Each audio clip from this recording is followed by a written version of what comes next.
15 ఏళ్ళ సర్వీస్లో critical position. ఎక్కువ అన్మ్యారీడ్ పిల్లలు అబార్షన్స్కి వస్తూ ఉంటారు కదా, వాళ్ళు చాలా భయపడిపోతూ ఉంటారు. 8th మంత్లో వచ్చిన వాళ్ళు కూడా ఉన్నారు. పొట్ట ఏమైనా పెరుగుతూ ఉంటే యాసిడిటీ ఉందని, గ్యాస్ ఉందని, తింటున్నాను కదా లావైపోయానని ఇలా అనుకునే వాళ్ళు కూడా ఉంటారు. అబ్బా నేను ప్రొటెక్షన్ వాడేస్తాను, నాకు అసలు ప్రెగ్నెన్సీయే రాదు అనుకునే వాళ్ళు కూడా ఉంటారు. ఒకటి అవేర్నెస్ లేకపోవటం. మామూలుగా ఇప్పుడు అబార్షన్స్ బాగా చేసుకుంటారు కదా, కానీ దానివల్ల హెల్త్ ఇష్యూస్ మాత్రం సివియర్గా వస్తాయి కదా. ప్రాణం పోయే వరకు కూడా వెళ్ళొచ్చు. అబార్షన్స్ని అస్సలు ఈజీగా తీసుకోకూడదు. అమ్మాయి అబ్బాయి వచ్చారు, కూర్చున్నారు, మాట్లాడారు. మేడం ఇది ఫస్ట్ టైం కాదు మేడం, ఇంతకుముందు ఒక 6 అయ్యాయి అన్నాడు. అబార్షన్సా? అసలు ఒక డాక్టర్ అంటేనే దేవుడితో సమానం. మమ్మల్ని మనుషుల్లా చూడండి చాలు. నార్మల్ డెలివరీ అయితే డబ్బులు రావు కాబట్టి గైనకాలజిస్టులు సిజేరియన్ చేసేస్తారు అనుకుంటారు. ఏంటి రీజను, ఎందుకు చేశారు, కారణం ఉండే చేసి ఉంటారు కదా అన్న బెనిఫిట్ ఆఫ్ డౌట్ అసలు డాక్టర్కి ఇస్తున్నారు ఈ రోజుల్లో.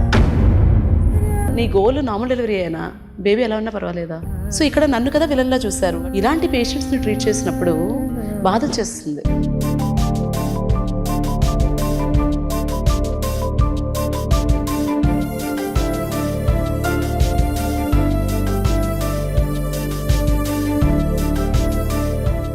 నమస్తే అండి.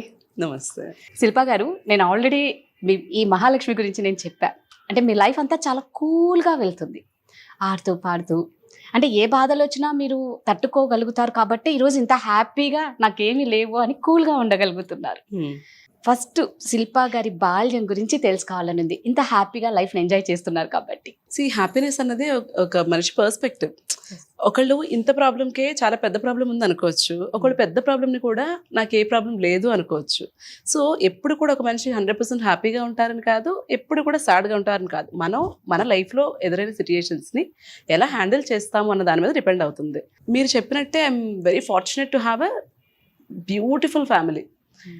అమ్మ నాన్న, తమ్ముడు, ఇప్పుడు హస్బెండ్, ఇన్లాస్ అందరూ చాలా బాగా చూసుకునేవాళ్ళే. అలా అని లైఫ్లో ఎప్పుడు కష్టాలు లేవు అని కూడా కాదు. మా చిన్నప్పుడు పల్లెటూరులో పెరిగాను. 7 కజిన్స్ అందరం ఉండేవాళ్ళం కలిసి. పూర్ పీపుల్ అని చెప్పాం కానీ కొంత జాగ్రత్తగా ఉండేవాళ్ళు కదా ఇదివరకు రోజుల్లో. సో అంత యాడిక్వేట్గా ఫ్రూట్స్ కానీ ఫుడ్ కానీ అంటే మరీ ఎక్కువగా అలా ఇప్పుడున్నట్లయితే ఉండేది కాదు. సో పల్లెటూరులోనే చదువుకున్నాను 6th క్లాస్ వరకు, 6th 7th క్లాస్ వరకు. తర్వాత తెలుగు మీడియంలోనే చదువుకున్నాను నేను 10th క్లాస్ వరకు. తర్వాత సడన్గా ఇంటర్మీడియట్ ఇంగ్లీష్ మీడియంలోకి షిఫ్ట్ అవటం, ఆ ట్రాన్సిషన్ కొంచెం ఇబ్బంది పడ్డాను. తర్వాత మళ్ళీ ఎంబీబీఎస్ అడ్మిషన్కి, తర్వాత మళ్ళీ ఎంబీబీఎస్ అంతా పీజీ అడ్మిషన్కి. ఎవరి లైఫ్ స్మూత్గా ఉంటుందని అనను, కానీ మంచి సపోర్ట్ సిస్టమ్ ఉంటే మనకి చిన్న చిన్న కష్టాలు ఎదురైనా కూడా మనం ఓవర్కమ్ చేయగలం. ఎగ్జాక్ట్లీ. అండ్ ఇంకొకటి ఏంటంటే, ఈ కొంతమందికి ఇన్హరెంట్గా నేచర్ ఉండొచ్చు, ఏ కష్టమైనా ఫేస్ చేసే యాటిట్యూడ్ ఉండొచ్చు. అందరూ ఒకలా ఉండరు కదా. సో ఇది మనం పిల్లలకి చిన్నప్పటి నుంచి కూడా వాళ్ళకి పెంచాలి. కష్టం తెలియకుండా పెంచాను నేను అని గొప్పగా ఫీల్ అవుతారు చాలామంది. That is not right. Reality తెలియాలి. పిల్లల పెంపకం నుంచి కూడా మనం అది వాళ్ళకి అలవాటు చేయాలి. అప్పుడు రేపు పొద్దున ఒక కష్టం వచ్చినా కూడా వాళ్ళు తట్టుకుని నిలబడగలుగుతారు. సో అన్నిటికీ నిజంగా తట్టుకునేలా పేరెంట్సే పెంచాలి. అండ్ ఇప్పుడు ఒక యూట్యూబ్ ఛానల్ సక్సెస్ అవ్వటము, కెరియర్ టేక్ ఆఫ్ అవ్వటము, ఒక హాస్పిటల్ పెట్టుకోవడము, ఈ సిచ్యుయేషన్లో ఉన్నాను. బట్ ఇది ఎప్పుడూ లేదు కదా, దీనికి ముందు స్ట్రగుల్స్ కూడా ఉన్నాయి.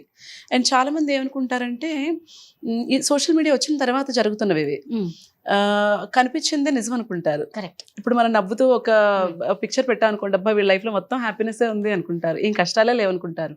కానీ మనకు తెలియదు కదా. ఇప్పుడు మీకు నేను నవ్వుతూ కనిపిస్తున్నాను, నాకు ఎన్ని ప్రాబ్లమ్స్ ఉన్నాయి మీకు తెలియదు కదా. సో కనిపించినంత నిజం కాదు. ఎవరు కష్టం ఫోటో తీసి పెట్టుకోరు కదా సోషల్ మీడియాలో. పెట్టుకుంటావా? మనం ఏడుస్తూ ఉన్న ఫోటో తీసి పెట్టుకోం కదా. సో ప్రతి మనిషి హ్యాపీగా ఉంటారు, వాళ్ళకి కష్టాలు లేవు, నాకే కష్టాలు ఉన్నాయి. ఆ విక్టిమ్ మైండ్ సెట్ అనేది మాత్రం నాకు నచ్చదు. దీనికి ఎగ్జాంపుల్ ఏంటంటే, ఒక లేడీని నేను ట్రీట్ చేశాను, మేబీ 1 year అయినట్టుంది. చాలా మందిని పేషెంట్స్ని చూస్తాం కదా, అన్ని గుర్తుండవు, బట్ కొన్ని ఇన్సిడెంట్స్ గుర్తుండిపోతాయి. ఆవిడ ఏంటంటే చాలా దీనమైన స్థితిలో ఉన్నాను, నేను చాలా హెల్ప్లెస్ అని చాలా వీక్గా వచ్చారు. ఏమైందమ్మా అంటే, ఇక్కడ ఇంత దెబ్బ ఉంది. ఏమైందమ్మా అంటే, మా బాబు కొట్టేశాడమ్మా నన్ను అని చెప్పాడు. ఏం చదువుతున్నా అంటే ఇంజనీరింగ్ చదువుతున్నాడు. ఇంజనీరింగ్ చదువుతున్న బాబు 40 ఏళ్ల తల్లిని కొట్టడం ఏంటి, ఎందుకు అలా అయింది అంటే, ఏం చేస్తామమ్మా నా పరిస్థితే అంత, నా హస్బెండ్ నన్ను వదిలేసి వెళ్ళిపోయారు, మరి హస్బెండ్ లేనప్పుడు పిల్లలు ఎలా ఉంటారు, ఇలాగే కదా ఉంటారు, ఎందుకు ఉండాలి, అదే కదా. ఎందుకు ఉండాలి?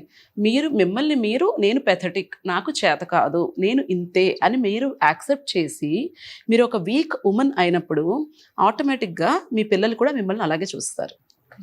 మనకి మనం రెస్పెక్ట్ ఇచ్చుకోకపోతే మనకి ఎక్కడ రెస్పెక్ట్ దొరకదు, ఫ్యామిలీలోనూ దొరకదు, బయట దొరకదు. సో ఆ విక్టిమ్ మైండ్ సెట్ అనేది ఉండొద్దు అంటాను నేను. కష్టాలు ఎవరికైనా ఉండొచ్చు, నాకు చాలా పెద్ద కష్టం వచ్చింది 3 ఏళ్ల క్రితం, అది ఓవర్కమ్ అయింది, రేపు పొద్దున వస్తుందేమో ఏమో. అలాంటి లైఫ్ ఆపేలేం కదా, అయ్యో నాకే ఎందుకు ఇలా వచ్చింది అని ఉండిపోతే ముందుకెలా వెళ్తాం? ముందుకు వెళ్ళలేం కదా. అంటే గైనకాలజిస్ట్ డాక్టర్ కాబట్టి రకరకాల కేసెస్ చూసింటారు శిల్ప గారు. 15 ఏళ్ళ సర్వీస్లో అతి క్రిటికల్ పొజిషన్ మీరు ఏది చూసి చాలా బాధపడి ఎమోషనల్గా, అంటే మీరు ఇందాక అన్నారు అలాంటి ఎమోషన్స్ మీకున్నాయి, బట్ పేషెంట్ మీ దగ్గరకు వచ్చినప్పుడు ఒక బిడ్డగా మీరు ట్రీట్ చేయాలి, మీరు తల్లులే బిడ్డగా ట్రీట్ చేసి ఇది క్రిటికల్ పొజిషన్ నుంచి మీరు వాళ్ళని బయటికి తీసుకొచ్చి ఇది నాకు చాలా హ్యాపీ ఇచ్చింది ఈ కేస్ అన్నది ఏముంటుంది? మీకు అన్ని హ్యాపీ మూమెంట్సే ఉంటాయి అందులో, ఎగ్జాక్ట్లీ అందులో ఏదైనా ఒక్కటి ఇంకా క్రిటికల్ అంటే ఇంకా మనం కొన్ని కేసెస్ హ్యాండ్ వదిలేస్తారు. బై డిఫాల్ట్ గైనకాలజీలో అవుట్కమ్ అనేది గుడ్డే ఉండాలి. ఒక న్యూరో సర్జరీ అంటే బ్రెయిన్ సర్జరీనో హార్ట్ సర్జరీనో ఒకవేళ ఫెయిల్ అయింది, లేకపోతే ఇంత రిస్క్ ఉంది ఫెయిల్ అవడానికి, లేకపోతే పేషెంట్ డెత్ అవడానికి హై రిస్క్ కేసెస్ ఉంటాయి. బట్ గైనిక్లో outcome has to be good. ఎందుకు? ఏదో డెలివరీకి వస్తారు, లేకపోతే యూట్రస్ రిమూవల్ సర్జరీస్కో, ఓవేరియన్ సిస్ట్ రిమూవల్ సర్జరీస్కో ఇలాంటి వాటికి వస్తుంటారు. సో అవుట్కమ్ అనేది ఎప్పుడు కూడా బాగా it has to be good. So ప్రతి కేసులోనూ చాలా సాటిస్ఫాక్షన్ ఉంటుంది. ఎందుకంటే మీరు అనుకోవచ్చు డెలివరీస్ కాకుండా ఇంకేమన్నా క్రిటికల్గా హ్యాండిల్ చేశారని, మీరు అలా అనుకుంటున్నారు కదా. కానీ ఒక లేడీకి చైల్డ్ బర్త్ అనేది ఎన్నిసార్లు వస్తుంది? వన్స్ ఆర్ ట్వైస్ కదా. సో ప్రతి ప్రెగ్నెన్సీ ప్రెషియస్, ప్రతి లైఫ్ ప్రెషియస్. సో ఏ కేసు హ్యాండిల్ చేసినప్పుడు కూడా ఆ బేబీ డెలివరీ వాళ్ళకి ఇస్తున్నప్పుడు వాళ్ళకి ఎంత ఆనందం ఉంటుందో నాకు కూడా అంతే ఆనందం ఉంటుంది. బట్ స్పెసిఫిక్గా మీరు అడుగుతున్నారు కాబట్టి చెప్పాలి అంటే, ఎక్కువ అన్మ్యారీడ్ పిల్లలు అబార్షన్స్కి వస్తూ ఉంటారు కదా, వాళ్ళు చాలా భయపడిపోతూ ఉంటారు. అంటే ఇమాజిన్ ఒక అమ్మాయి ప్రెగ్నెంట్ అయిందంటే అది అమ్మాయిది ఒక్కదాని తప్పు కాదు కదా. కరెక్ట్. మరి ఎవరైనా అబ్బాయి గురించి మాట్లాడతారా? నువ్వేం చేస్తున్నావు, నీకు పీరియడ్ రాకపోతే టెస్ట్ చేసుకోవాలి కదా, ఆ మాత్రం తెలీదా అని అనేస్తారు ఈజీగా కదా. పేరెంట్స్కి చెప్పుకోలేదు, సపోర్ట్ చేసే ఫ్రెండ్స్ ఉండకపోవచ్చు, అది చేసిన మనిషి కనపడ్డు ఆ టైంలో, నువ్వే ప్రపంచం అంటాడు, ఆ మనిషి కనపడ్డు, ఎక్కడికి వెళ్తుంది అమ్మాయి? అలాంటి మనిషి వచ్చినప్పుడు నేను కూడా అదే అంటే ఏమైపోతుంది అమ్మాయి? సో ఇలాగ ఒక అమ్మాయి వస్తే నేను ఏమీ జడ్జ్ చేయలేదు, అమ్మాయిని ట్రీట్ చేశాను, పంపించేశాను. వెళ్ళిపోయేటప్పుడు కాళ్ళు పట్టేసుకుంది ఓపీలో. మరి అంతే కదా, అంత ఎమోషనల్ అయిపోయింది. Is it a big thing? No, it's just an abortion. But is it a big thing for the lady? Yes it was కదా. సో అలాంటి సిచ్యుయేషన్స్ని హ్యాండిల్ చేసినప్పుడు బాగా అనిపిస్తుంది. అంటే ఇప్పుడు నేను అడుగుతున్నా, ఒక పెళ్లి కాని అమ్మాయి మీ దగ్గరికి అంటే ఏ మంత్లో మీ దగ్గరకు వస్తారు? చాలా రకాలు చూస్తాము. 7th మంత్లో కూడా వస్తారు. 7th మంత్లో 8th మంత్లో వచ్చిన వాళ్ళు కూడా ఉన్నారు. అంటే వాళ్ళకు తెలియదు, అది ఎలా తెలియకుండా ఐడెంటిఫై చేయకుండా, అంటే అది అంత ఈజీ. ఇప్పుడు 1 మంత్ డేట్ రాలేదు అన్నప్పుడే, అంటే పీసీఓడి ప్రాబ్లం అది ఉంటుంది కదా కొంతమందికి, వాళ్ళకి ఇర్రెగ్యులర్ సైకిల్స్ వస్తాయి. వాళ్ళకి 3 monthsకో 4 monthsకో పీరియడ్ రావటం అన్నది వాళ్ళకి నార్మల్ ప్యాటర్న్. అలా అనుకుని వాళ్ళు రారు. కొంతమంది ఏమనుకుంటారు, బేసిక్గా అంత నోటీస్ చేసుకోరు బాడీలో ఏ చేంజెస్. పొట్ట ఏమైనా పెరుగుతూ ఉంటే యాసిడిటీ ఉందని, గ్యాస్ ఉందని, లేకపోతే తింటున్నాను కదా లావ్ అయిపోయానని ఇలా అనుకునే వాళ్ళు కూడా ఉంటారు. 3వ కేటగిరీ, కాండమ్ ఏదో వాడేసి అబ్బా నేను ప్రొటెక్షన్ వాడేసాను, నాకు అసలు ప్రెగ్నెన్సీయే రాదు అనుకునే వాళ్ళు కూడా ఉంటారు. అంటే కాండమ్ వాడినా కూడా ప్రెగ్నెంట్ అయ్యే ఛాన్స్ ఉంది. చాలా 14 to 15% ఫెయిల్యూర్ రేట్ ఉంటుంది కాండమ్కి. ఇదంతా కొంత అవేర్నెస్ లేకపోవటం వల్ల. అండ్ చదువుకునే వాళ్ళు కూడా వస్తారు. ఈవెన్ నర్సెస్ కూడా కొంతమంది 5th month 6th month detect అయ్యి వస్తారు. నర్సెస్ కూడా ఇట్స్ జస్ట్ బ్యాడ్ లక్. అంటే ఒకటి అవేర్నెస్ లేకపోవటం, అండ్ సెక్స్ ఎడ్యుకేషన్ కూడా లేదు కదా, అంత ప్రివలెన్స్ లేదు కదా మన దగ్గర. ఇంట్లో వాళ్ళు మాట్లాడరు, వీళ్ళేమో డాక్టర్ దగ్గరికి వెళ్ళి ఏదైనా తెలుసుకుందామని అనుకోరు. ఆ అబ్బాయికి నాలెడ్జ్ ఉండదు, అమ్మాయికి నాలెడ్జ్ ఉండదు. కాకపోతే అన్ఫార్చునేట్లీ సఫర్ అయ్యేది అమ్మాయే కదా. సో ఇలాంటి కారణాలు చాలా ఉంటాయి. కొంతమంది అమ్మాయిలు, పెళ్లి కాని అమ్మాయిలు, వాళ్ళకి తెలియకుండా 7th మంత్లోనో 8th మంత్లోనో వస్తే అప్పుడు వాళ్ళు ఏం చేయనీకి లేదు, ఏమి చెయ్యలేరు, లీగల్గా కూడా ఏమి చెయ్యకూడదు. She has to continue the pregnancy till term. Term వరకు కంటిన్యూ చేసి డెలివర్ చేయాలి బేబీని. అది ఎలా మరి? మీరు తల్లికి ఎలా అంటున్నారు మరి బిడ్డకి? బిడ్డ ఏం అదే తప్పు అంటున్నా. చేసింది? డెలివరీ అయిన తర్వాత No, ఏంటి no, అమ్మాయి బిడ్డ ఏం తప్పు పరిస్థితి? చేసింది? 7th Correct. మంత్ లో 8th మంత్ లో మీరు ఎలాగ టెర్మినేట్ చేసేసుకుందాం అనుకుంటారు? అప్పటి వరకు అసలు అన్వాంటెడ్ ప్రెగ్నెన్సీ రాకుండా చూసుకోవడం మీ Exactly. రెస్పాన్సిబిలిటీ. అక్కడ తప్పు చేశారు. ఎర్లీగా డిటెక్ట్ చేసుకోకపోవడం ఇంకొక తప్పు. Correct. మీరు డిటెక్ట్ చేసిన తర్వాత మీ స్వార్థం కోసం 7th మంత్ లో 8th మంత్ లో డెలివరీ చేసేసి పడేస్తాను అంటే అమ్మో, అది- దట్ ఈస్ నాట్ రైట్. అందుకనే అంటాను అవేర్నెస్ ఉండాలి అని. నా యూట్యూబ్ ఛానల్ స్టార్ట్ చేయడం వెనక రీజన్ కూడా అదే. సో శిల్పా గారు, మామూలుగా మన ఆడవాళ్ళకి ఏంటంటే ఏదన్నా పండగ వస్తుంది, ఎక్కడికైనా ఊరికి వెళ్ళాలి, లేకపోతే మాకు నాకు తొందరగా అర్థమైపోయింది వేరే ఏమడుతున్నారు. ఆ పిల్స్ ఒకటి యూజ్ చేస్తాం. హెల్త్ వైజ్ ఎంత తొందరగా పీరియడ్ వద్దు అని. వద్దు అనేసి ఆ డేట్ ని డిలే చేయాలి. మనకి ఇష్టం వచ్చినప్పుడు డేట్ రావాలి, దాని ఇష్టం వచ్చినప్పుడు మనం ఉండొద్దు. So Yeah. అలాంటప్పుడు ఎలాంటి ప్రాబ్లమ్స్ ఫేస్ చేస్తారు అమ్మాయిలు? పీరియడ్ అన్నది కూడా నార్మలే కదా. Why should you use Pills. Pills to postpone the period కదా. Mm. ఇంక గుడికి వెళ్ళకూడదు అంటారు. నాకైతే అది నమ్మకం లేదు. నేను ఈ రోజు వరకు నేను కానీ మా ఇంట్లో వాళ్ళు కానీ ఒక్క రోజు కూడా పీరియడ్ పోస్ట్పోన్మెంట్ పిల్ వేసుకోలేదు. నేను పేషెంట్స్ కూడా అదే చెప్తాను, వద్దు అని చెప్తాను. అయినా కూడా వినకుండా కొంతమంది అయితే వాళ్ళ హ్యాండ్ బ్యాగ్లో పెట్టుకొని తిరుగుతూ ఉంటారు. ఏ అవసరం వచ్చినా మింగేస్తూ ఉంటారు. ఇది యాక్చువల్లీ దీని గురించి చెప్పండి. నేను ఒక స్కూల్ హెల్త్ ప్రోగ్రామ్స్ చేస్తూ ఉంటాను. ఆ స్కూల్ హెల్త్ ప్రోగ్రామ్కి వెళ్ళినప్పుడు ఒక 8th క్లాస్ అమ్మాయి అడిగింది నన్ను, మేడం పీరియడ్ పోస్ట్పోన్మెంట్కి పిల్స్ వేసుకుంటారు కదా, అది వేసుకోవచ్చా అని. అసలు 8th క్లాస్ అమ్మాయికి అది ఎలా తెలిసిందన్నది నాకు అర్థం కాలేదు. అంటే ఇంట్లో అంత ఎక్కువగా ఇంట్లో వాళ్ళంతా దాన్ని Yes. అబ్యూస్ చేస్తున్నారు. సో ఈ పీరియడ్ పోస్ట్పోన్మెంట్ అన్న రీజన్ కోసం ఆ పిల్ని డిజైన్ చేయలేదు. We all practice evidence based medicine. అంటే ఒక టాబ్లెట్ ఇవ్వాలి అంటే అది ఎందుకు ఇవ్వాలి, Yes. దానికి ఈ కండిషన్స్కి ఈ టాబ్లెట్ ప్రిస్క్రైబ్ చేయాలని ఉంటుంది. ఎక్కడ కూడా మెడికల్ సైన్స్లో పీరియడ్ పోస్ట్పోన్ చేసుకోవడానికి ఈ టాబ్లెట్స్ వాడుకోండి అని ఉండదు. ఇండియాలో మన కల్చర్ వైజ్ కొంతమంది అడుగుతూ ఉంటారు, బట్ దీన్ని అదే పనిగా అబ్యూస్ చేయకూడదు. ఒక్కొక్కసారి ఒక లేడీని చూశాను నేను, తనకి రావడమే చాలా సివియర్ పెయిన్తో వచ్చారు. చూస్తే ఐ థింక్ ఒక 1 లీటరో 1.5 లీటర్స్ బ్లడ్ ట్యూబ్లో ప్రెగ్నెన్సీ వచ్చేసి అది పగిలిపోయి అక్యుములేట్ అయిపోయింది. Then I had to do an emergency surgery to save her. ఒక 3 ప్యాకెట్ల బ్లడ్ పెట్టాల్సి వచ్చింది. ఇదంతా ఎందుకైంది? ఇలాంటి పీరియడ్ పోస్ట్పోన్మెంట్ పిల్స్ వల్ల కూడా అందరికీ ప్రెగ్నెన్సీస్ ఫెలోపియన్ ట్యూబ్లోనే ఫామ్ అవుతాయి. ఆ ట్యూబ్ మూవ్మెంట్ ఏమైనా కొంచెం స్లో అయిపోయింది అనుకోండి, బేబీ వెళ్ళి అక్కడ అతుక్కొని ఉండిపోతుంది. ఇలాంటి పిల్స్ వల్ల అలాంటి ప్రాబ్లమ్స్ కూడా రావచ్చు. Why do you abuse it? ఇంకొక కండిషన్ చెప్తాను. ఒక అమ్మాయి పెళ్లి ముహూర్తాలు ఉన్న పిల్లలు వస్తూ ఉంటారు కదా, వాళ్ళు వచ్చినప్పుడు యూజువల్లీ ఏం చేస్తారంటే ఇంట్లో చేయాల్సినవన్నీ చేసేసి పీరియడ్ టైం కూడా దాటిపోయి లాస్ట్ మినిట్లో వస్తారు.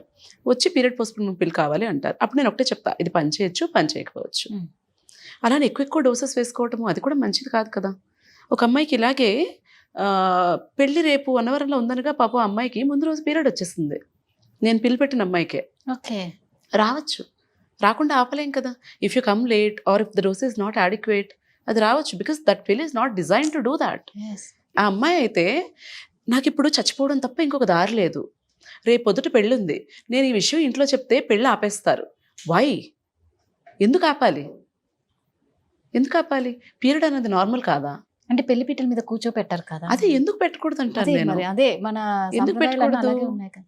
ఎందుకు పెట్టకూడదు? దానికి మరి ఆ పిల్లల్ని అంత స్ట్రెస్ లో పెట్టడం మంచిదా? అది చెప్పండి. పోయిన నాకు Correct. ఆన్సర్ లేదు లేదు, ఓకే, నేను 100% అగ్రి అవుతాను. మీకు లేదు. సెంటిమెంటల్ వాల్యూస్ ఉన్నాయి. లేదు. మీరు పీటల మీద ఆడపిల్లలు కూర్చోబెట్టకూడదు పీరియడ్ వచ్చినప్పుడు కదా. మరి ఆ అమ్మాయికి అంత మెంటల్ స్ట్రెస్, సూసైడ్ చేసుకోవాలన్నంత బాధ కలిగించడం అనేది అవసరమా? Is it fair? ఖచ్చితంగా. మన సెంటిమెంట్స్ కోసం అమ్మాయిని అంత ఇబ్బంది పెట్టాలా మనం? అండ్ మీరు ఒక ముహూర్తం పెడతారు, ఆ ముహూర్తానికి అమ్మాయికి పీరియడ్ వస్తుందో లేదో తెలుస్తుందా? లేదు కదా. అంటే మామూలుగా అందుకే కదా మన ఆడవాళ్ళకి ముందు డేట్లు చూసి ముహూర్తాలు పెడతారు, కానీ ఇది న్యాచురల్ గా మన చేతిలో మీరు లేదు. స్ట్రెస్ తీసుకుంటే గనక పీరియడ్ డిలే అయిపోవచ్చు, టైంకి వచ్చేయచ్చు. ఎప్పుడైతే కరెక్ట్ టైంకి రావాలి అనుకుంటారో అప్పుడే రాదు. హార్మోన్స్ అన్నవి మన బాడీ ఫంక్షన్ మీద, స్ట్రెస్ లెవెల్స్ మీద అన్నింటి మీద డిపెండ్ అవుతుంది. అంటే ఇప్పుడు నాకు ఒకటే డౌట్, మరి ఆ పిల్ల ఎందుకు చేశారు? ఆ పిల్ రీజన్స్ వేరు యూజ్ చేయడానికి. Okay. హెవీ బ్లీడింగ్ అయినప్పుడు వాడతాము, ఎండోమెట్రియం ఏమన్నా కరెక్ట్ చేయాలంటే వాడతాము. పోస్ట్పోన్మెంట్కి ఎవరు కనిపెట్టలేదే పిల్. దాన్ని దీనిగా యూజ్ చాలా ఎక్కువ అబ్యూస్ చేస్తున్నారు, పిల్లలకు కూడా అలవాటు చేసేస్తున్నారు. పోనీ ఇంట్లో పోనీ అమ్మాయి పెళ్ళి ఓకే మీరు అడిగారు, పెళ్ళికి వచ్చే చుట్టాలకి వాడేస్తున్నారు, ఆ చుట్టాల పిల్లలకి వాడేస్తున్నారు. ఎందుకు? మన ఇంట్లో ఫంక్షన్ ఉందంటే మనం మెయిడ్స్ చేత వాడించేస్తున్నాం. డోలో వాడినట్టే. That is not right. You should never abuse your body. Learn to respect your body. ఆ అమ్మాయి పెళ్లి క్యాన్సిల్ అయిందా? చేసుకుంది. మామూలుగా ఇప్పుడు అబార్షన్స్ బాగా చేసుకుంటారు కదా, కానీ దానివల్ల హెల్త్ ఇష్యూస్ మాత్రం సివియర్గా వస్తాయి కదా. ప్రాణం పోయే వరకు కూడా వెళ్ళొచ్చు. అన్వాంటెడ్ ప్రెగ్నెన్సీస్, అబార్షన్స్ని అస్సలు ఈజీగా తీసుకోకూడదు. మీకు ఒకవేళ ప్రెగ్నెన్సీ వద్దు అనుకుంటే ప్రాపర్ బర్త్ కంట్రోల్ ఆప్షన్స్ ఏంటి అన్నది go to gynaecologist, discuss and use. మీకున్న సగం జ్ఞానంతో వాడేసి దానికి ప్రెగ్నెన్సీస్ తెచ్చుకొని ఏముందిలే అన్వాంటెడ్ ప్రెగ్నెన్సీ కదా అబార్ట్ అయిపోతుంది అని లైట్ తీసుకోకూడదు. రీసెంట్గా ఒక అమ్మాయి వచ్చింది, అబ్బాయి వచ్చారు, కూర్చున్నారు, మాట్లాడారు, చూశాను, ఓకేనా అన్వాంటెడ్ ప్రెగ్నెన్సీ అన్నారు. సరే టాబ్లెట్స్ ఇస్తాను అని చెప్పాను, ఫామ్స్ సైన్ చేసి రండి అని బయటకు పంపించాను. బయటకు వచ్చి మేడం మీకు ఒక విషయం చెప్పాలి అని మళ్ళీ వాళ్ళిద్దరు లోపలికి వచ్చారు. మేడం చాలా క్యాజువల్గా, మేడం ఇది ఫస్ట్ టైం కాదు మేడం, ఇంతకుముందు ఒక 6 అయ్యాయి అన్నాడు. అబార్షన్సా?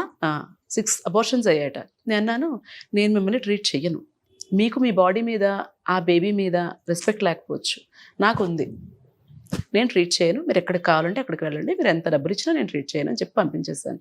ఒకవైపు అన్వాంటెడ్ ప్రెగ్నెన్సీ వచ్చేస్తే ఏం చేయాలో తెలియక కుమిలిపోయి చచ్చిపోవాలా అన్న ఆలోచించే పిల్లలు ఉన్నారు ఒకవైపు.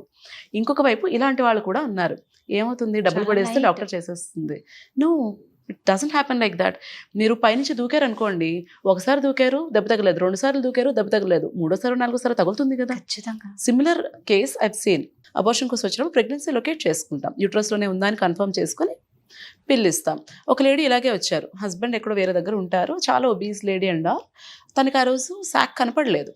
నాకు ప్రెగ్నెన్సీ విజువలైజ్ అవ్వట్లేదమ్మా, ఒక వారం తర్వాత చూస్తాను అని చెప్పాను. ఆవిడ ఏం చేశారు, అంతకుముందు 7 సార్లు అబార్షన్ పిల్లు వేసుకుందిట.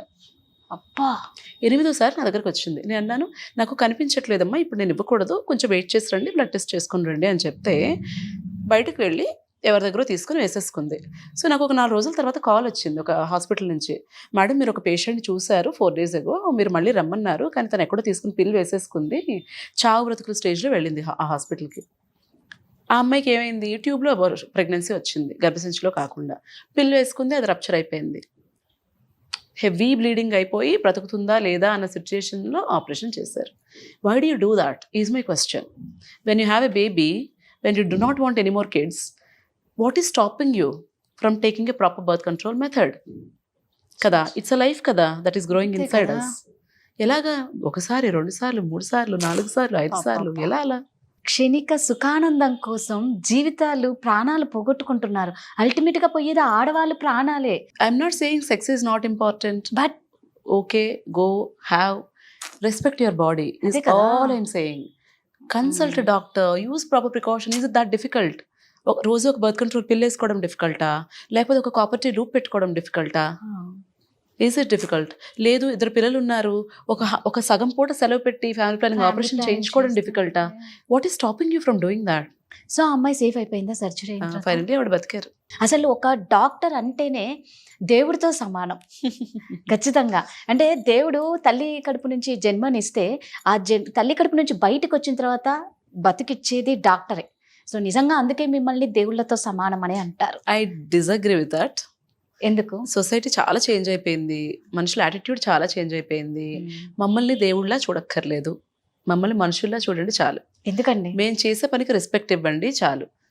ఇప్పుడు చాలా మంది ఏమనుకుంటారు, నార్మల్ డెలివరీ అయితే డబ్బులు రావు కాబట్టి గైనకాలజిస్ట్ సిజేరియన్ చేసేస్తారు అనుకుంటారు కదా. అసలు నిజంగా కారణం ఉండి చేశారా, కారణం లేకుండా చేశారా ఏమీ ఆలోచించరు.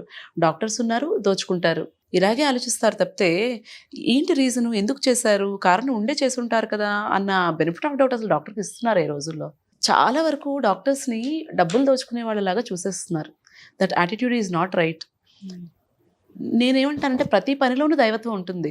ఇప్పుడు మీ కెమెరామ్యాన్ ఉన్నారు, ఆయన పని ఆయన కరెక్ట్గా చేయాలి, ఆ పనిలో దైవత్వం ఉంటుంది. సో నేను స్పెషల్, నేను దేవుడిని, నేను ఏదో గొప్ప పని చేస్తాను అని నేను అన్ను. నేను చేసే పని నేను బాగా చేస్తే నేను దేవుడే, మీరు చేసే పని మీరు బాగా చేస్తే మీరు దేవుడే. I don't believe in God, but I believe in people. So మమ్మల్ని దేవుళ్ళ చూడక్కర్లా, మనుషుల్లా చూసి మా పనికి రెస్పెక్ట్ ఇస్తే చాలు. ఇంతలాగా చెప్తున్నానంటే చూసుంటాం మేము. అదే అర్థమవుతుంది. ఇప్పుడు అన్ని స్టోరీస్ షేర్ చేయడానికి టైం సరిపోదు. టైం సరిపోదు, అర్థమైపోతుంది అన్నం బ్రీఫ్ గా నేను చెప్పాలంటే ఒక అమ్మాయి ప్రీవియస్ 3 ప్రెగ్నెన్సీస్ లాస్ అయిపోయాయి, తర్వాత కన్సీవ్ అవ్వట్లేదని వచ్చారు. మెడిసిన్ పెట్టాను, కన్సీవ్ అయింది, ప్రెగ్నెన్సీ కంటిన్యూ అయింది, అంతా అయింది. సర్విక్స్ బాగా షార్ట్ అయిపోయింది, ఫుల్ రెస్ట్ లో ఉంచాము, ప్రెగ్నెన్సీ టర్మ్ వరకు కంటిన్యూ అయింది. డెలివరీకి ట్రై చేసేటప్పుడు ఇంకేవో కండిషన్స్ ఉన్నాయి, మా బెటర్ మీకు సిజేరియన్ చేసుకోవడం సేఫ్ అన్నాను. లేదు నార్మల్ కావాలి అన్నారు. సరే మా నార్మల్ చేస్తాను అన్నాను. ఇంజెక్షన్ స్టార్ట్ చేసి వెళ్ళాను ఇంటికి. సిస్టర్కి చెప్పానమ్మా చూసుకోండి, ఫాస్ట్గా వెళ్ళకూడదు అని. వాళ్ళు ఏంటి, ఒకవేళ రెస్పాన్స్ రాకపోతే నేను సిజేరియన్ చేసేస్తానేమోనని నేను ఇంత జాగ్రత్తగా కంటికి రెప్పలా 9 నెలలు ఆ ప్రెగ్నెన్సీని కంటిన్యూ చేసి జాగ్రత్తగా అక్కడ వరకు తీసుకొస్తే నేను ఇంటికి వెళ్ళి డ్రెస్ చేంజ్ చేసుకుని వచ్చే లోపల 3/4 బాటిల్ ఫ్లూయిడ్ పంప్ చేస్తాడు వైఫ్ బాడీలోకి. అదేంటి, నార్మల్ డెలివరీ అయిపోవాలని. పెయిన్స్ వచ్చేసి నార్మల్ డెలివరీ అయిపోద్ది. నీ బిడ్డ గురించి నీకు వరీ లేదా? నేను ఎందుకు అంత లెక్కలు వేసి మరీ ఆ డ్రాప్ సెట్ చేసి వెళ్ళాను. గట్టిగా పెయిన్స్ వచ్చేస్తే బేబీ ఏమైపోతుంది. వెళ్ళాను, చూశాను, పరిగెత్తుకుంటూ మళ్ళీ ఇంటికి హాస్పిటల్కి వెళ్ళాను, చూశాను, బాగానే ఉంది, సెట్ చేశాను. అలా చేయకండి అని చెప్పాను. వీళ్ళు నేను ఇంటికి వెళ్ళిపోతే మళ్ళీ ఇలాగే చేస్తారనిపించి కిందనే ఉండిపోయాను రూమ్లో. అప్పుడు చెప్పాను, ఉమ్మనీళ్ళు ఏమన్నా లీక్ అయితేనా కొంచెం యాక్సిలరేట్ అవుతుంది, నార్మల్ డెలివరీ అవడానికి ఛాన్స్ బాగుంటుంది అని చెప్పాను. ఇలా చెప్పి కిందకి వెళ్ళక 5 minutesలో ఫోన్ వచ్చింది, మేడం ఉమ్మనీళ్ళు లీక్ అయిపోయాయి పేషెంట్కి అని. వెళ్ళి చూశాను, ఉమ్మనీళ్ళు చక్కగా ఉన్నాయి, మెంబ్రెయిన్ లీక్ లేదు, ఏం లేదు. కింద ఫ్లోర్ మీద చూస్తే ఎన్ని నీళ్ళు ఉన్నాయి. ఏంటి అంటే బాత్రూంలో నుంచి బకెట్లో మగ్లో వాటర్ తీసుకొచ్చి కింద పోసేసారట. అదేంటి, ఉమ్మనీళ్ళు లీక్ అయితే నార్మల్ డెలివరీ చేస్తానన్నాను కదా అందుకు. అంటే నీ అవుట్కమ్, నీ గోల్ నార్మల్ డెలివరీ అయినా బేబీ ఎలా ఉన్నా పర్వాలేదా? సో ఇక్కడ నన్ను కదా విలన్లా చూశారు. అంటే నేనంటే కదా నమ్మకం లేదు అక్కడ. ఎందుకు, డాక్టర్లు డబ్బుల కోసం మాత్రమే సిజేరియన్ చేస్తారు అన్న ఒక అపోహ వల్ల ఇలాంటి పేషెంట్స్ని ట్రీట్ చేసినప్పుడు బాధ చేస్తుంది. ఖచ్చితంగా ఆ అమ్మాయికి ఎప్పుడెప్పుడు బేబీ పుడుతుందా అని నేను ఎంతో ఆతృతగా ఎదురు చూశాను. ఆ కప్పులు ఎలా చూశారో నేను అలా చూశాను. ఎందుకంటే అసలు ఆ వీక్ గడుస్తుందా లేదా అన్నట్టు ఉండే తన ప్రెగ్నెన్సీ జర్నీ అంతాను. When people treat you like that, I don't want you to treat me like a God, treat me like a normal person. ఇందాక మనం అనుకున్నాం కదా, అబార్షన్ పిల్స్, కొన్ని పిల్స్ వాడటం వల్ల కూడా క్యాన్సర్ వస్తుంది అన్నారు, అది నిజమేనా? లేదు, abortion pills won't cause cancer.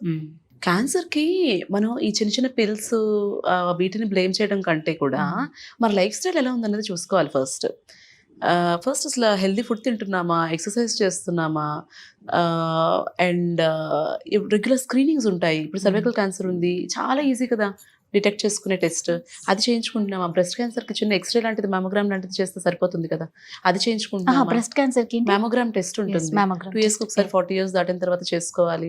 ఇలాంటి చిన్న చిన్న టెస్ట్ అన్ని మిస్ అయ్యి ఏదైనా తింటే వచ్చేస్తుందేమో, లేకపోతే ఇదేమైనా చేస్తే వచ్చేస్తుందేమో అని సిల్లి రీజన్స్ గురించి ఆలోచిస్తాం తప్పితే మేజర్ థింగ్స్ మనం చేయాల్సినవి అండ్ రెగ్యులర్గా ప్రాబ్లం ఉన్నా లేకపోయినా గైనకాలజిస్ట్ దగ్గరికి వెళ్ళాలి, ఇలాంటివి మిస్ అయిపోతాం. సో అంటే ఇప్పుడు మామూలుగా ఇంటికి ఆడదే కాబట్టి అందం కానీ, ఆనందం కానీ, ఆ కళ కానీ ఇంటికి ఆడదే అనమాట. మీ దృష్టిలో ఎలా అంటారు? అమ్మాయి అంటేనే నిజంగా, అందుకే మహాలక్ష్మి అంటారు, ఒక ఆదిశక్తి అంటారు. అంటే ఆడవాళ్ళకి మా ఇంట్లో అలాగే ట్రీట్ చేస్తారు, ఆడపిల్లల్ని స్పెషల్ గానే ట్రీట్ చేస్తారు చాలా, అబ్బాయి కంటే కూడా.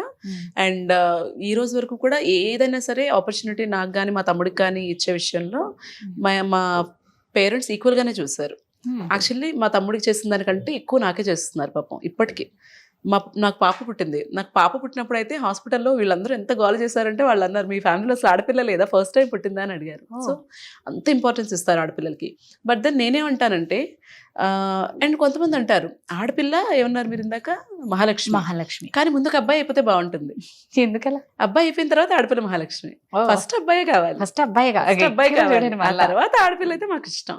That is wrong. సో అక్కడ నేను అంటాను, ఆడపిల్ల మహాలక్ష్మిలా ట్రీట్ చేయక్కర్లేదు, దేవుళ్ళ ట్రీట్ చేయక్కర్లేదు, ట్రీట్ హర్ యాజ్ ఈక్వల్.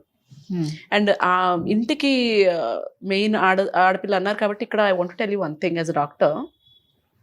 ఇంట్లో తల్లి ఫస్ట్ తన హెల్త్ తను చూసుకోవాలి, అప్పుడు ఇంట్లో హెల్త్ అంతా బాగుంటుంది. అమ్మలు ఏమనుకుంటారంటే, నేను స్వార్థంగా ఉండకూడదు, నేను టైంకి తినకూడదు, అందరికీ పెట్టే నేను తినాలి అనుకుంటారు. That is wrong. ఇప్పుడు ఒక టిపికల్ హౌస్ అనుకుందాము, ఫాదర్ ఏమీ వంట చేయరు కదా, మేబీ 7 o'clock 8 o'clock లేస్తారేమో, పేపర్ పట్టుకుంటారేమో, 7 వేలు కాఫీ తెచ్చిస్తుంది, అప్పటికి టిఫిన్ రెడీ చేసి ఉంటుంది. పిల్లలు అప్పుడే లేస్తారు. ఈ రోజుల్లో పిల్లలు కూడా చాలా మటుకు ఏం చేయట్లేదు. సో వాళ్ళకి అన్ని సర్ది పెడుతుంది అంత. అంటే నేనేం చెప్తున్నానంటే, అప్పటి వరకు మన యాక్టివిటీ ఈజ్ వెరీ లో. మనకు అన్నిటికంటే ముందే ఆవిడ లెగుస్తారు, ఆవిడ పనిచేస్తారు. మనం అప్పుడే లేచి ఫస్ట్ మనకి ఫుడ్ వస్తుంది. మరి ఆవిడ ఉదయం నుంచి లేచి పనిచేస్తున్నారు కదా, ఆవిడ కదా ఫస్ట్ తినాలి. సో మీరు ఫుడ్ తీసుకోవటం టైంకి, మీరు మీ హెల్త్ గురించి చూసుకోవటం కానీ, లేదు మీరు మీ ఫ్రెండ్స్తో టైం స్పెండ్ చేయడానికి వారానికి ఒకసారి బయటకు వెళ్ళటం కానీ, రోజు ఒక అరగంట వాకింగ్కి వెళ్ళటం కానీ, ఇది సెల్ఫిష్ కాదు. Correct. Take that time for your self. ఇంట్లో తల్లి హెల్తీగా ఉంటే ఇల్లంతా హెల్తీగా ఉంటుంది. ఇంట్లో తల్లికి ప్రాపర్గా ఫుడ్ కుక్ చేయటం కానీ, ఎలాంటి ఫుడ్ పిల్లలకి పెట్టాలన్న నాలెడ్జ్ కానీ, హెల్తీగా ఉండడానికి ఏమేం చేయాలన్న నాలెడ్జ్ కానీ తల్లికి ఉంటే ఇల్లు బాగుంటుంది. ఇల్లు బాగుంటే సొసైటీ బాగుంటుంది. ఆడవాళ్ళు మెచ్యూర్ అనేది ఒక ఏజ్కి వస్తుందేమో తెలియదు, కానీ ఇప్పుడున్న సిచ్యువేషన్లో 8 yearsలోనే మెచ్యూర్ అవుతూ ఉన్నారు. రీసెంట్గా నేను విన్నా, 8 years అమ్మాయి మెచ్యూర్ అయితే ఆ అమ్మాయి ఏడుస్తుంది, వాళ్ళ అమ్మాయి ఏడుస్తుంది, వాళ్ళ అమ్మకు ఫోన్ చేసి వాళ్ళ అమ్మమ్మ అంటే ఆ అమ్మాయి వాళ్ళ అమ్మమ్మ అందరూ ఏడుపులే ఇక్కడ. అసలు ఎందుకు అంటే అసలు ఆ వయసులో పాపం 8 yearsకి స్టార్ట్ అయితే ఎన్ని ఇయర్స్ దాన్ని మోయాలి ఆ బిడ్డ. అది అంటే ప్రికాషన్స్ ప్యూబర్టీ అంటాము. కొన్ని కండిషన్స్లో హార్మోనల్ చేంజెస్ వల్ల అవుతుంది. జెన్యున్గా ఆ అమ్మాయి బాడీలో కొన్నిసార్లు హార్మోనల్ చేంజెస్ వల్ల అలాంటి ప్రాబ్లమ్స్ వస్తాయి. బట్ యూజువల్లీ ఈ రోజుల్లో ఏంటంటే లైఫ్ స్టైల్ ప్రాబ్లం. అది కూడా చాలా రిఫైన్డ్ ఫుడ్, ఎక్కువ కార్బోహైడ్రేట్స్ ఉన్న ఫుడ్, డీప్ ఫ్రైడ్ ఫుడ్స్. పిల్లలు జంక్ ఫుడ్ అంటే బయట తినాలంటే KFC, అంతే. Cool drinks. పేరెంట్స్తో పాటు పిల్లలు కూడా సోడాస్ అన్ని తాగుతున్నారు కదా. అలాగే నాన్ వెజ్ తింటాం ఎక్కువైపోయింది. అండ్ మిల్క్ కూడాను. ఇంతకుముందు కౌ మిల్క్ తాగేవాళ్ళం, అది కూడా గ్రాస్ ఫెడ్ కౌ మిల్క్ తాగేవాళ్ళం. ఇప్పుడు అన్నీ కూడా కొంత కల్తీ అయిపోయాయి కదా. అండ్ యాక్టివిటీ లేదు. అమ్మకు ఫోను, నాన్నకు ఫోను, బిడ్డకు phone. And usual one single child, nuclear families. ఆడుకోవడానికి పిల్లలు ఉండరు. ఏదో ఒక యాక్టివిటీ ఉండాలి పిల్లలకి. అండ్ వాళ్ళు తినే ఫుడ్ కూడా మనం చూడాలి కదా. కార్న్ఫ్లేక్స్, పాలు. మనం కార్న్ఫ్లేక్స్, పాలు తిని పెరగలేదు కదా. ప్యాకెట్లోంచి ఇలా ఓపెన్ చేసుకుని తినే ఫుడ్ మనం తినలేదు కదా. Actually first thing in the morning packet foods తినకూడదు. And broiler chicken. మన లెవెల్ ఆఫ్ లివింగ్ పెరిగిన తర్వాత మనం తినే ఫుడ్ క్వాంటిటీ కూడా బాగా పెరిగిపోయింది. నేను మీకు ఫస్ట్ చెప్పాను, మాకు తినడానికి సరిపడా ఉండేది, కానీ బాగుంది ఇంకొంచెం తిందామంటే అంత ఎక్కువ ఉండేది కాదు. సో ఇప్పుడు ఏంటి, అబండెన్స్. అది సరిపోతుందన్నా కూడా మనం ఇంకా కొసరి వడ్డించేస్తాం. తిను. ఎంత తింటున్నారు పిల్లలు, ఎంత ఖర్చు పెడుతున్నారు. యాక్టివిటీ తగ్గిపోయింది కదా బాగా. కూర్చుంటారు, టీవీ చూస్తారు, లేకపోతే టీవీలో గేమ్స్ ఆడతారు. బయటకు వెళ్ళి ఆడుకునేది తగ్గిపోయింది. వీటి వల్ల అబ్బాయిల కంటే కూడా అమ్మాయిలు ఎక్కువ ఎఫెక్ట్ అవుతారు. అమ్మాయిలు హార్మోనల్ చేంజెస్ వచ్చేస్తాయి. దానివల్ల PCOD అని, ఇన్ఫర్టిలిటీ అని వీటన్నింటితో సఫర్ అవుతారు. ఇదే food habits changes, life style problems వల్ల అబ్బాయిలకి కూడా వాళ్ళు పెద్దయ్యాక తెలుస్తుంది. స్పర్మ్లో ప్రాబ్లమ్స్ వస్తాయి, ప్రెగ్నెన్సీస్ రావడానికి ప్రాబ్లమ్స్ వస్తాయి. ఆ తర్వాత మామూలుగా ఇప్పుడు మా లేడీస్గా ఎక్కువ జీన్స్, ఇప్పుడు అందరికి బాగా అదొక ట్రెండ్ అయిపోయింది, మంచిగా జీన్స్ వేసుకుంటారు. సో దానివల్ల కూడా జీన్స్ వల్ల ఏమన్నా ప్రాబ్లం అంటే టైట్ క్లోత్స్ వేసుకోవటం వల్ల ఏంటంటే ఎయిర్ సర్క్యులేషన్ అన్నది ప్రైవేట్ పార్ట్స్ దగ్గర సరిగ్గా జరగదు. దానివల్ల వెజైనల్ ఇన్ఫెక్షన్స్ కానీ, యూరిన్ ఇన్ఫెక్షన్స్ కానీ రావడానికి ఛాన్స్ ఉంటుంది. సో మనం వాటర్ ఎక్కువ తీసుకోవాలి అని అంటారు, ఓకే. బట్ ఆఫీస్ ప్లేసెస్లో లేదంటే ఎక్కడైనా బయటకు వెళ్ళినప్పుడు ఏమైపోతుందంటే యూరిన్ని స్టాప్ చేసుకుంటారు. Wrong habit again. అండ్ ఇంకా ఏం చేస్తారు, వాళ్ళే ఉదయం ఆఫీస్కి వచ్చారనుకోండి, వాష్రూమ్స్ క్లీన్గా ఉండవనో ఏదో రీజన్కి ఉదయం నుంచి ఈవినింగ్ వరకు వాటర్ తాగరు. ఇంటికి వెళ్ళగానే 1 లీటర్ వాటర్ తాగేస్తాం ఇవాటికి అనుకుంటారు. That is not right. మీరు throughout the day at regular intervals water తీసుకుంటూ ఉండాలి. అలాగే at regular intervals urine pass చేసేస్తూ ఉండాలి.